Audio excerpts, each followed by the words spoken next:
Hoje começarei a engrandecer-te perante os olhos de todo Israel, para que saibam que, como fui com Moisés, assim serei contigo.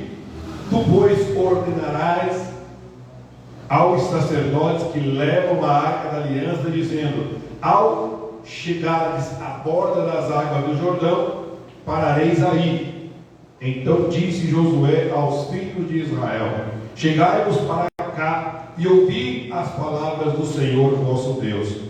Disse mais Josué: nisto conhecereis que o Deus vivo está no meio de vós, e que de todo lançará de diante de vós os cananeus, os heteus, os heveus, os ferezeus, os girgazeus, os amorreus e os jebuseus. 7 nações ímpias, pecadoras, iníquas, e que Deus deu a ordem a Moisés que quando ele entrasse na terra era para lançar fora, exterminar essas nações. E é isso que nós vamos estudar mais para frente. Até chegar nas nações temos que estudar o contexto. Estudamos sobre a criação, estudamos sobre a chamada de Abraão. Agora o povo está cativo. Vamos estudar nesta noite sobre o cativeiro egípcio. Oremos. Pai, estamos mais uma vez debruçados diante da Tua palavra. Diante dela nós nos curvamos. Diante da Tua palavra nós nos humilhamos. Diante da Tua palavra, Senhor, nós rogamos a Tua misericórdia e bondade, a graça, Senhor, que não merecemos, mas o Senhor nos concedeu. E a Tua misericórdia, que o Senhor não nos concede aquilo que merecemos. Espírito Santo de Deus, toma a minha vida mais uma vez em Tuas mãos. Usa meus lábios como o Senhor usou o lábio do profeta Isaías. Purifica, nos dê aplicação, nos dê, aleluia, glória a Deus, nesta noite, Senhor, o Teu poder e graça para nós ministrarmos este ensino, Senhor, com autoridade, e que nós possamos sair daqui transformados pelo poder da Tua palavra. Aqueles que acompanharão virtualmente sejam também da mesma forma abençoados. Que o Senhor nesta noite nos dê uma boa palavra em nome de Jesus. Podem sentar. Glória a Deus. Deus escolheu Abraão, tirou ele de Ur dos caldeus, ele para em Harã. De Harã ele prossegue, caminha, desce ao Egito, sobe, passa por Gerar. Depois Deus concede a ele Isaac, concede a ele Jacó e Esaú, seus 2 netos. De Isaac, gêmeos. De Jacó e Esaú, Deus escolhe Jacó. Jacó, Deus concede a ele 12 filhos. Dos 12 filhos, Deus concede a ele José, o filho da mulher que ele amava, Raquel. Teve 2 filhos com ela, e o segundo foi Benjamim, que Raquel morre no nascimento de Benjamim. E aí vem uma terrível fome quando José está no Egito, na prisão. Deus dá a ele sonhos, e ele interpreta o sonho do faraó, rei do Egito. E nessa interpretação de sonhos, seus irmãos sobem para buscar comida. José está como governador do Egito. E ele, depois de todo aquele processo, daqueles 14 anos que se passaram, 7 de fartura, 7 de fome, sua família, 70 almas, sobe e fica instalada na terra de Gozém. Glória a Deus. E é nesta terra que Deus multiplica e abençoa o seu povo. Deus é Deus de território, Deus é Deus de lugar, Deus é Deus de geografia. Assim como há demônios territoriais, também Deus opera por meio de territórios, por meio de lugar. Bendito seja o nome do Senhor. E aí, aquele rei faraó que deu a José o segundo lugar no Egito como governador, aquele faraó morre. E aí, por conta dessa mudança de dinastia, o filho herdava e depois o neto herdava, e assim, como está acontecendo lá na Inglaterra, a rainha morreu, o filho assume, o filho está com câncer ontem, foi descoberto aí, talvez o neto assume, talvez o filho não fique nem muito tempo aí, Deus é que sabe. E assim também é a dinastia egípcia, babilônica também foi da mesma forma, só mudava o rei, mas o nome continuava o mesmo. Herodes também, temos 4 Herodes na Bíblia, a qual é de uma dinastia, o filho assumia e depois o neto assumia, porém continuava com o mesmo nome, Herodes, Nabucodonosor e Faraó. E aí aquele Faraó do tipo de José morre. Passa-se os anos, outro Faraó assume e começa a observar que o povo de Israel está crescendo. Se houver uma guerra, é possível que o povo de Israel fique do lado do inimigo e eles percam a batalha. Então o que ele faz? No versículo 1 de Êxodo, capítulo 1, versículo 14. Êxodo 1 e 14. Olha aí, ó. Eles quiseram amargar a vida com dura servidão, em barro e em tijolos, e com todo o trabalho no campo, com todo o serviço em que na tirania os serviam. Meu Deus, vamos falar nesta noite, vamos aprender, vamos ensinar sobre o cativeiro egípcio. Tem algumas coisas importantes para nós aprendermos dentro desta palavra. Como eu disse, o cativeiro deu-se por conta da mudança de uma dinastia a uma gestão do poder que era geralmente tolerante, mas agora é um governo rigoroso e desejoso de normalizar a situação nos confins do império. No texto intercalado de Gênesis 15, do 13 ao 16, Deus já havia profetizado para Abraão que a geração futura seria escravizada por mais de 400 anos. Gênesis 15, do 13 ao 16, ó. Então lhe foi dito: sabe com certeza que a tua posteridade será peregrina em terra alheia, será reduzida à escravidão e será afligida por quantos anos? 400 anos, ou 14. Mas também eu julgarei a gente a que tem de se sujeitar-se, e depois sairão com grandes riquezas. E tu irás para os teus pais em paz, serás sepultado em ditosa velhice. Na 4ª geração, olha aí, 400 anos depois, tornarão para aqui, porque não se encheu ainda a medida da iniquidade dos amorreus. E o que nós podemos aprender aqui dentro deste ensino? Quando Deus usa, irmão, um povo, quando Deus usa uma nação, ou quando Deus usa alguém para nos provar como vara de juízo para nós, Deus também depois ele vai tratar com aquele a qual ele usou como vara de juízo. Não queira ser eu e você vara de juízo para ninguém, irmão. Que nós possamos sempre nas nossas orações pedir a Deus misericórdia, para Deus não nos usar para punir alguém, porque assim como Deus usou o Egito, este Faraó, para punir o povo de Israel, ele falou para Abraão: eles vão ser escravos e oprimidos por 400 anos, mas depois eu volto para tratar com esta nação e com este rei. E vamos aprender nesta noite sobre o Egito, a terra da servidão, a terra do cativeiro, da escravidão. O Egito, irmão, a princípio ele foi visitado por Abraão em Gênesis 12, 10, e depois governado por José, como eu disse, está em Gênesis 41, do 38 ao 40, mas tornou-se um palco da escravatura israelita por mais de 4 séculos. Durante 400 anos, o povo ali foi escravizado dentro da terra do Egito. E vamos ver a geografia egípcia para sentirmos de perto o drama do povo de Deus. Primeiro, a origem do Egito. Grandes historiadores têm disputado com frequência para decifrar com precisão qual na realidade foi o berço das civilizações, se o vale da Mesopotâmia ou o vale do Nilo.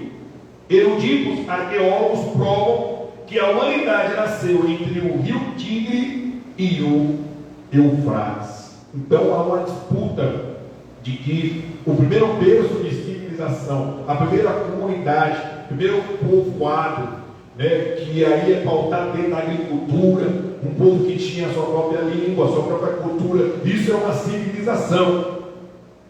E temos alguns que defendem que foi na Mesopotâmia o berço da civilização.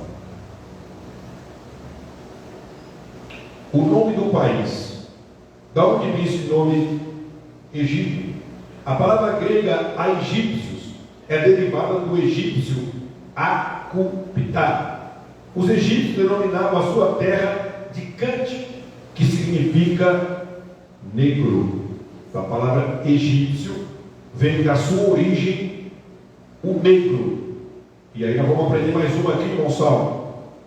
Não é por ser a cor da pele dele negra, presbítero Juarez, presbítero José Pereira, não é porque eles tinham a pele negra, não. Era por ser a cor do solo, em contraste com as terras vermelhas do deserto vizinho dos cananeus, que chamava a terra de Misru. O Egito era chamado de Mizraim, em 1 Crônicas 1:8. No hebraico significa dois Egitos, que vem a ser do alto meridional e o baixo setentrional, do modo porque os mesmos se dividem espontaneamente. Alguns nomes bíblicos eram aplicados ao Egito, como a cidade do sul, está em Jeremias 13:19, Sior. Em algumas traduções aqui de James, em Isaías 23:3, casa da servidão, Êxodo 13:3, Mizraim, que eu citei, 1 Crônicas 1:8, terra de Cã, está no Salmo 105:27, e hoje se chama República Árabe do Egito. Então seu nome vem origem por causa do solo, que era negro. As características da terra: cerca de 96% do Egito, ele é um deserto assolado. E isso aqui para nós é um aprendizado, porque o povo não estava dentro de uma terra no meio de um deserto. Geralmente o Egito era plano, com algumas regiões serranas no sudeste e ao longo do Mar Vermelho e no sul da península do Sinai. Quando fixamos o nosso olhar no mapa do Egito, percebemos que sua forma é um quadrado. Eu tive essa curiosidade, fui lá no Google, digitei Egito, mapa do Egito. Quando você olha, realmente ele parece um quadrado. O rio Nilo, que está registrado também a referência em Jeremias 46:8, é o rio mais extenso do mundo. Ele tem um percurso de 6.000 quilômetros e meio. É isso mesmo, 6.000 quilômetros, é chão, ou é água, né? Tem sua nascente no pleno coração da África. O Egito é uma dádiva do Nilo. Foi sobre as águas deste rio que o menino Moisés foi posto numa arca e foi protegido dos crocodilos pelo Senhor. Está em Ezequiel 29:3, quer ver? Ezequiel 29:3. Glória a Deus.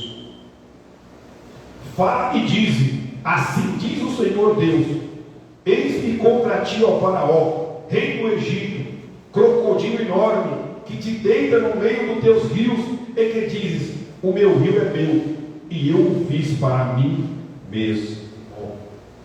Meu Deus. Alguns nomes bíblicos eram aplicados ao rio Nilo, como o rio, Gênesis 41, versículo 1 e versículo 3. Era também chamado de o mar dos egípcios, o rio Nilo, está em Isaías 11:15. Sior, Jeremias 2,18, e foi, pois, neste país desértico, de sobrevivência milagrosa, que o povo de Deus foi escravizado. E é bom lembrar que o Nilo, ele secará por completo quando vier a dispensação do milênio. E isso está escrito em Isaías 19, eu vou ler só os primeiros versículos, que vai narrar aqui o contexto do milênio. Isaías 19. O Egito, irmão, vai ser julgado. Mateus 25, a partir do 34, nós temos o juízo das nações. E aquelas nações que oprimiram Israel, aquelas nações que escravizaram Israel, aquelas nações que até hoje bombardeiam Israel, aquelas nações que se levantarão contra Israel para apoiar o anticristo, elas se depararão no juízo das nações. Está em Mateus 25. E aqui em Isaías 19, Deus também usa o profeta para profetizar contra o Egito. Olha aí, ó. Sentença contra o Egito. Eis que o Senhor, cavalgando uma nuvem ligeira, vem ao Egito. Os ídolos do Egito estremecerão diante dele, e o coração dos egípcios se derreterá dentro deles. Porque farei com que egípcios se levantem contra egípcios, e cada um pelejará contra o seu irmão, cada um contra o seu próximo, cidade contra cidade, reino contra reino. O espírito dos egípcios se esvaecerá dentro deles, e anularei o seu conselho. Eles consultarão seus ídolos, e encantadores, e necromantes, e feiticeiros. Entregarei os egípcios nas mãos de um senhor duro, e o rei feroz os dominará, diz o Senhor dos exércitos. Olha o versículo 5 de Isaías 19. Secarão as águas do Nilo, e o rio se tornará seco e árido. Os canais exalarão ao cheiro, e os braços do Nilo diminuirão e se esgotarão. As canas e o jugo se murcharão. Depois você lê em casa, continua lendo em casa, a partir do versículo, lê tudo aí, capítulo 19, você vai ver até o versículo 25, juízo do Egito. Glória a Deus. Aí vimos a opressão de Faraó sobre o povo. Um novo rei que não conhecia a José. Aí Êxodo, capítulo 1, versículo 8.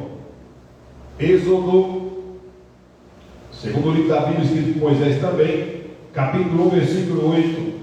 Entrementes se levantou um novo rei sobre o Egito, que não conhecera a José. Uma nova dinastia agora estava no poder. A palavra dureza, no verso 13.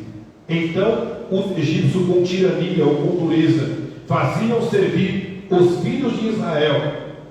Deriva de uma palavra da raiz hebraica, que significa quebrar em pedaços. Este é o intuito, irmã Cida, do faraó, era quebrar o povo de Israel em pedaços.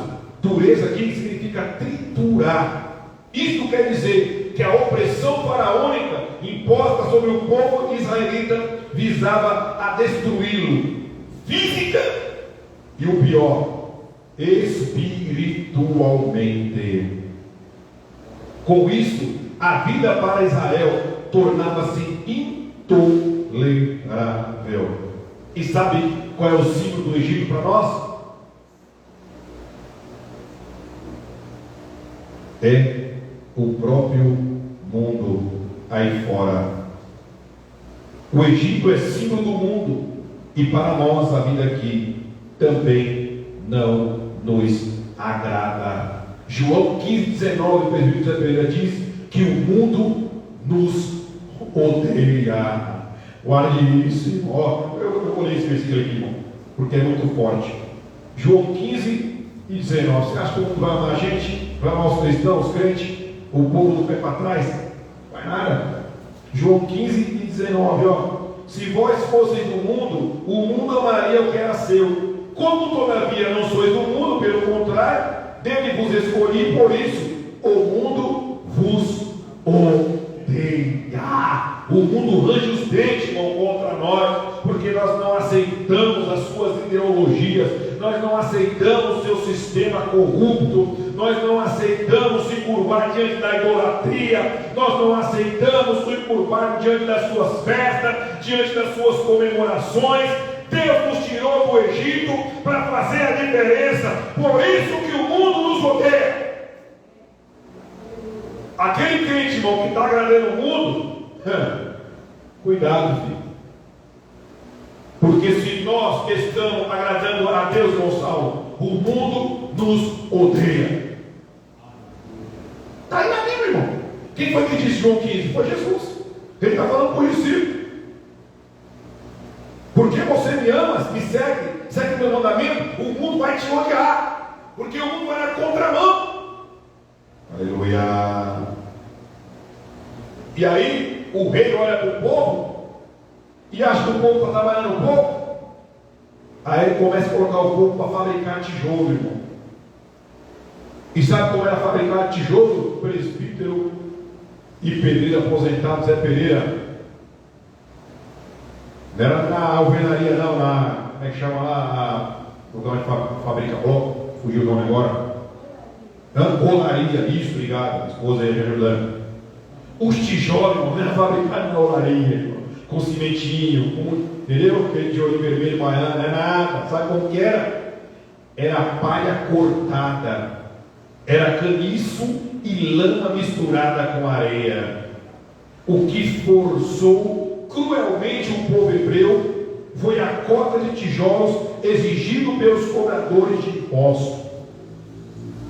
A tradição judaica diz que os varões hebreus, quando iam dormir, não conseguiam, por ter os pés feridos pelas palhas em meio à argila.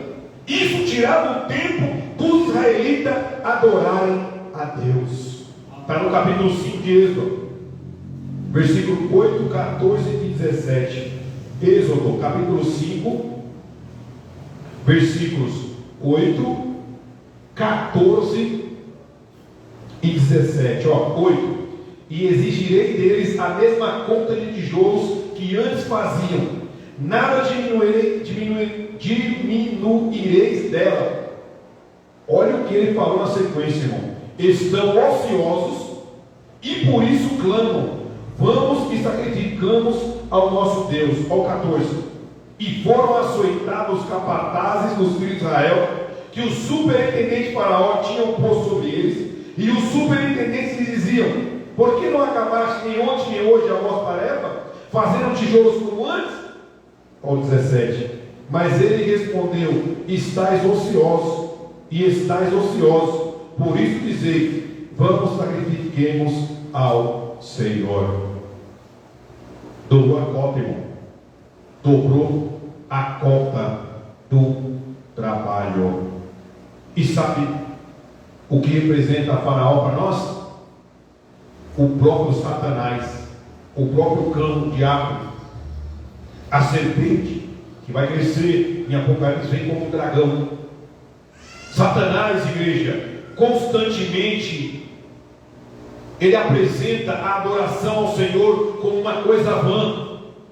Ele vai colocando a coisinha aqui, ele vai colocando a coisinha ali, que aqui para os israelitas era tijolos para fazer mais. Ou seja, eles ocupavam o tempo tanto com aquilo, irmãos, que cansava tanto, que no fim do dia não dava tempo de ir para a igreja. Na sexta-feira não vinha mais para a oração, o presbítero Zé Pereira, porque tinha muito trabalho, estava muito afatigado. Nos domingos eles não vinham mais para o culto, não subia mais para o templo para adorar a Deus, não dobrava mais o joelho, porque seus pés estavam moídos de tanto fazer de jogo. É assim que o inimigo, irmão, tem sufocado alguns, tem gastado o seu tempo trabalhando, tem gastado o seu tempo nas redes sociais, tem gastado o seu tempo agradando a Satanás e não tem feito a vontade do Senhor. Porque é possível adorar a Deus no meio do Egito. É possível. Mas muitos, infelizmente, têm caído na teia do diabo, e têm caído nas armadilhas de Satanás, e têm fabricado muito tijolo, e não têm tido tempo de adorar e servir ao Senhor. Estão escravos.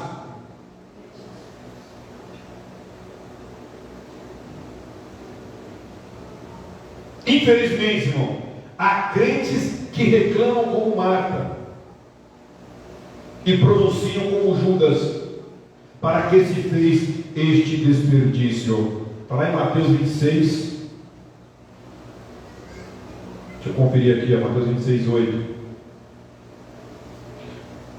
Quando aquela mulher derrama o vaso de alabastro nos pés de Jesus, e Judas fala: para que esse desperdício? Ele estava adorando. Aí, é isso mesmo, Mateus 26, 8. Ó. Vendo isso, aí João 12,5 vai dizer que foi Judas. Vendo isto, indignaram-se os discípulos e disseram: para que esse desperdício? Olha aí, ó. É o que muitos têm usado a sua boca para dizer que a minha, a sua vida aqui é um desperdício. Uma sexta-feira quente dessa, em vez de estar na lanchonete, na sorveteria tomando um açaí, em vez de estar comendo uma pizza, em vez de estar na feira, você está na casa, você vai para a igreja de novo, vai igreja quarta, vai sexta, vai domingo. Para que esse desperdício? É o que eles dizem, mas nós sabemos que a nossa vida aqui não é em vão no Senhor. Deus tem nos guardado, nos protegido, nos abençoado, e aqui guardados estamos, caminhando para a Canaã celestial. Aleluia. Olha aí, Êxodo 11, ó. Qual era o propósito de fazer tijolo? Êxodo 1:11. E os egípcios puseram sobre eles feitores de obra, para os afligirem com as suas cargas. E os israelitas edificaram a Faraó 2 cidades, irmão. Cidade celeiro, Pitom e Ramessés. Aí, ó. Colocou o povo para construir para Shibá 2 cidades. 2 grandes cidades de tesouro, ou cidades celeiros, foram construídas pelo trabalho escravo do povo hebreu, Pitom e Ramessés, que eram depósitos próximos à fronteira nos dias de Salomão. Ele também edificou cidades de munição, de cavaleiros e de carros. Está em 1 Reis 9:19. O rei Salomão também edificou cidades, e aqui o povo debaixo da Shibá teve que construir 2 cidades para guardar alimento para o rei Faraó. Muitas vezes a pessoa não quer fazer as coisas para Deus, irmão, aí faz dobrado para o diabo. Às vezes reclama de 3 cultos para vir na casa do Senhor, aí passa a semana inteira escravizado no mundão, servindo a Satanás, de segunda a segunda, bendito seja o nome do Senhor. Nós temos liberdade, irmão, em Cristo. Aquele que está, irmão, no mundo, ele está debaixo do jugo de Satanás. Ele está cego e não consegue ter, que nem uma pessoa que é viciada.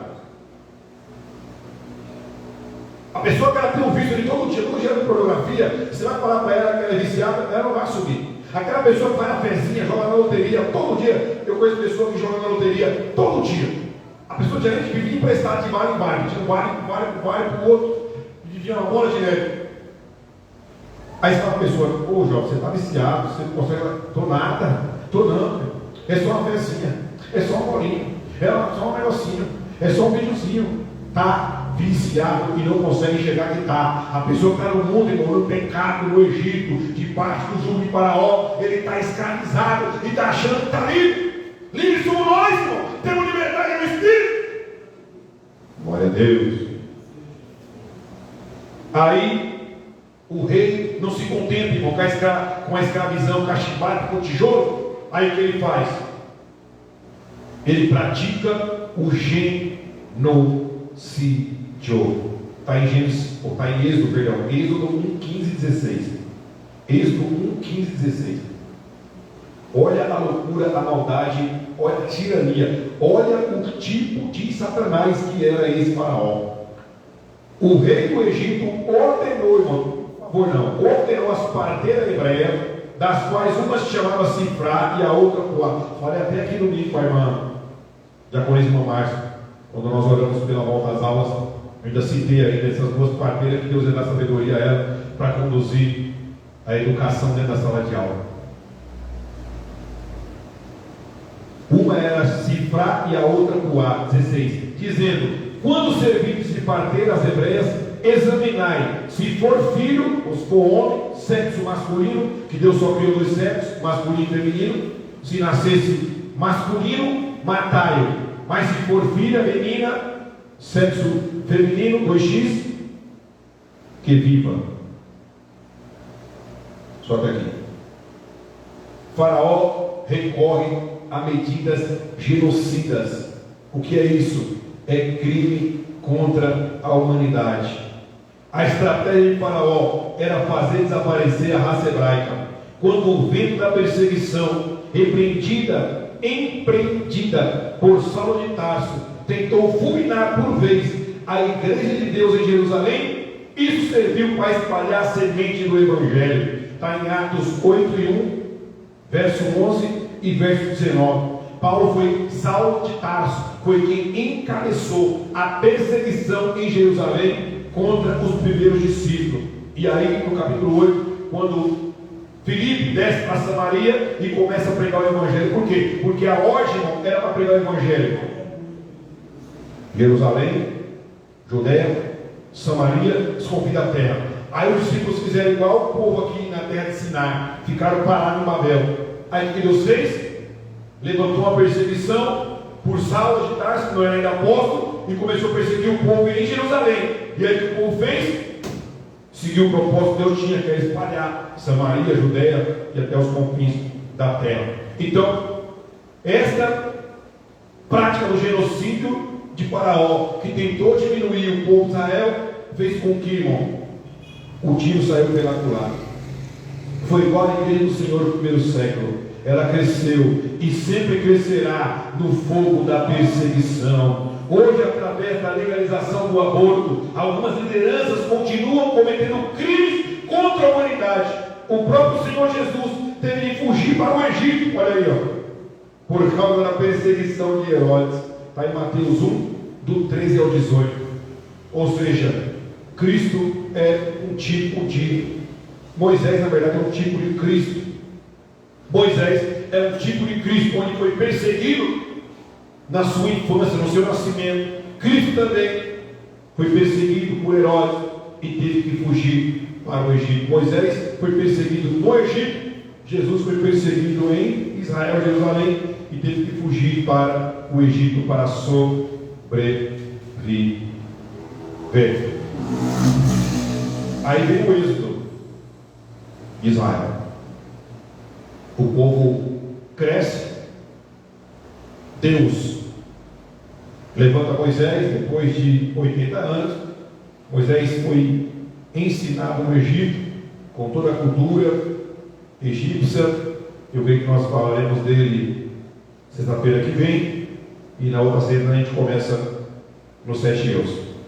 Por ser tão duro o coração de Faraó, o Egito recebeu as pragas enviadas por Deus na autoridade de Moisés, de tal maneira que sacudiu o campo de Zoan. Está em Salmo 78:12. A saída de Israel do Egito, naquela noite, após a Páscoa, ficará para sempre registrada nos anais da história. Agindo Deus, quem impedirá? Não tem como. Quando Deus opera, pode ser o faraó que for, Deus tem estratégia, envia as 10 pragas. Deus endurecia o coração do faraó para um propósito e para mostrar o que tinha no seu coração, e usou a dureza do coração desse tirano para libertar o povo através das 10 pragas. E aí vamos falar agora sobre a terra de Gósen. Está em Êxodo 8 e 22.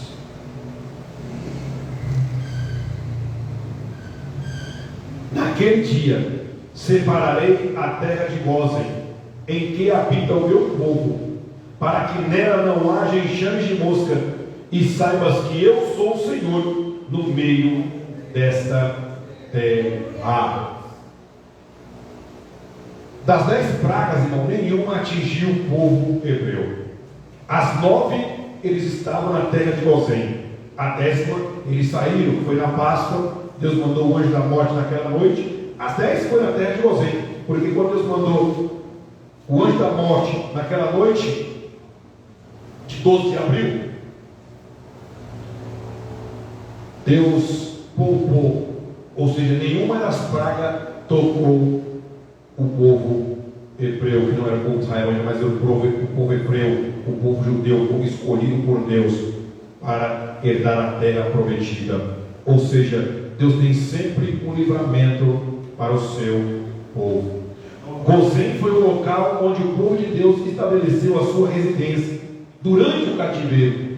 E o nome Gozém é procedente da palavra árabe, goz, quer dizer o coração, querendo expressar o que dissera a Faraó, o melhor da terra do Egito. Gênesis 45, 18. Quando aquele Faraó ele decide destinar aquele pedaço de terra para a família de José subir para habitar ali, Gênesis 45, 18, ordena-lhes também, o 18, tomai o vosso pai e as vossas famílias, e vinde para mim, dar-vos-ei o melhor da terra do Egito, e comereis a fartura da terra. Foi colocado, irmão, o povo, Deus preparou que essa terra de Gozém era a melhor terra no momento, dentro do Egito, para aquele povo passar. Era a região mais fértil do país, e Deus tem preparado para nós, uma terra, aleluia, que é a Jerusalém. Não é Gozém, mas é Jerusalém. Significa lugar de paz. E aí o povo sai do Egito. E qual é a rota inicial? Está em Êxodo 12, 39. Êxodo 12, 39. E cozeram bons asmos da massa que levaram do Egito, pois não tinha se levedado, porque foram lançados fora do Egito. Não puderam deter-se, e não haviam preparado para si provisões. Ou seja, não tinha comida. A saída foi urgente, glória. Nem sequer prepararam comida. Assim também deve ser a saída do pecador do mundo. Não dá tempo de despedida, nada de cumprir o desejo da carne, pecando conscientemente pela última vez. Em Lucas 9,62, Lucas 9,62 diz que aquele que põe a mão no arado não olha para trás. Partiram em direção ao caminho dos filisteus. Está em Êxodo 12 e 37. Assim partiram os filhos de Israel de Ramessés para Sucote, cerca de 600 mil a pé, somente de homens, sem contar mulheres e crianças. Mas o Senhor o fez voltar pelo caminho do deserto. Os israelitas queriam um caminho mais curto.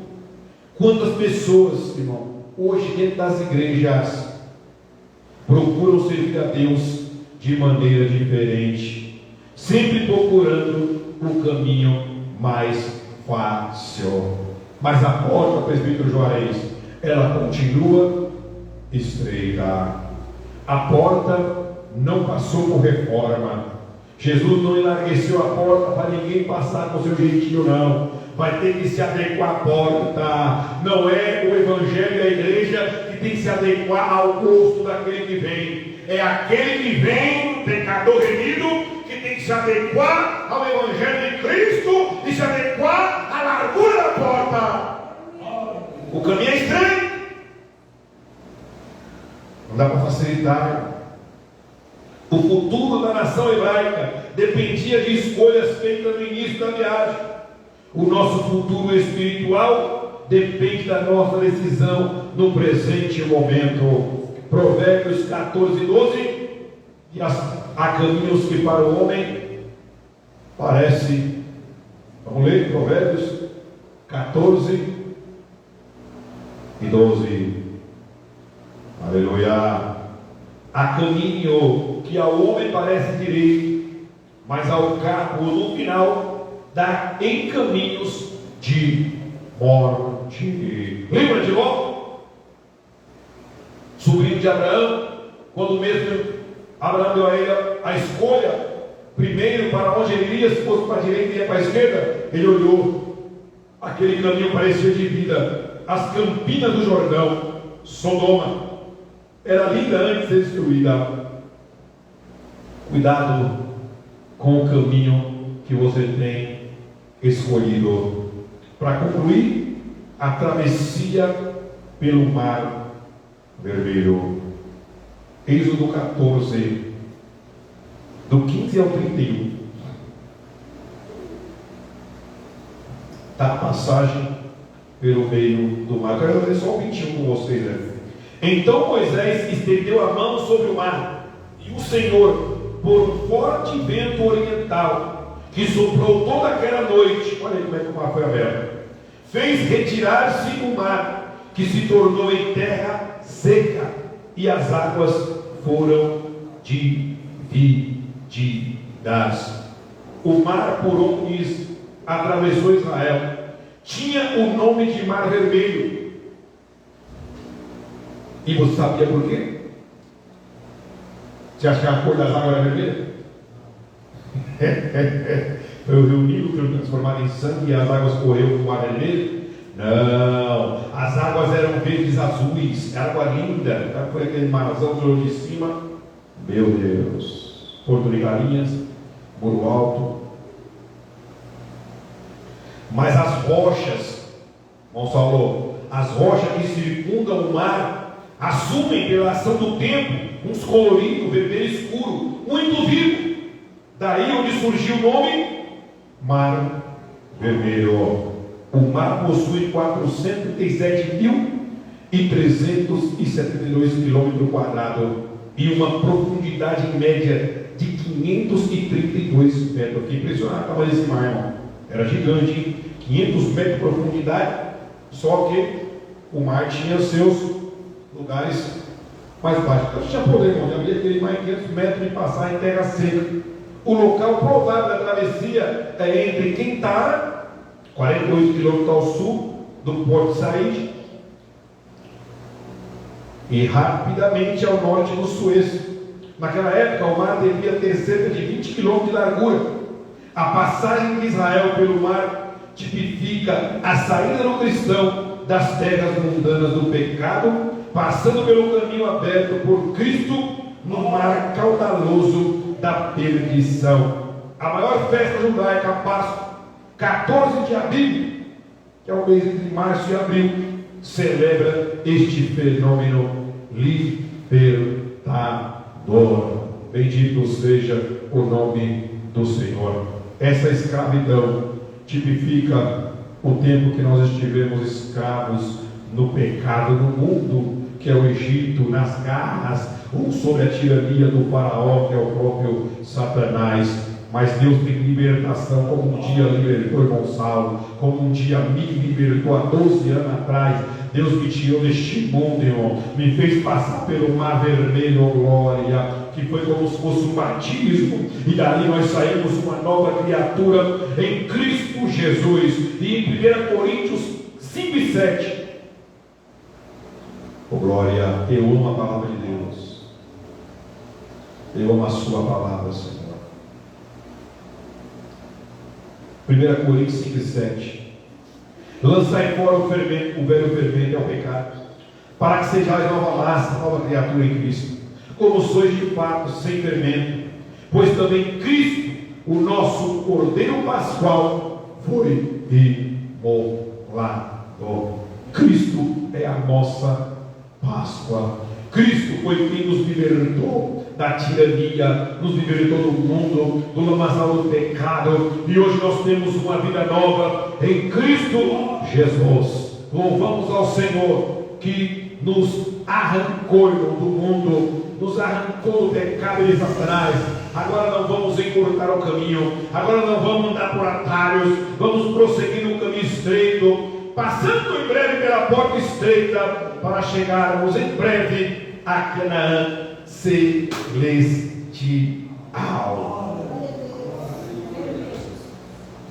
E aí, dentro deste processo, tivemos um grande líder, Moisés. E é dele que vamos continuar falando a semana que vem. Bendito seja o nome do Senhor. Entenderam isso, igreja?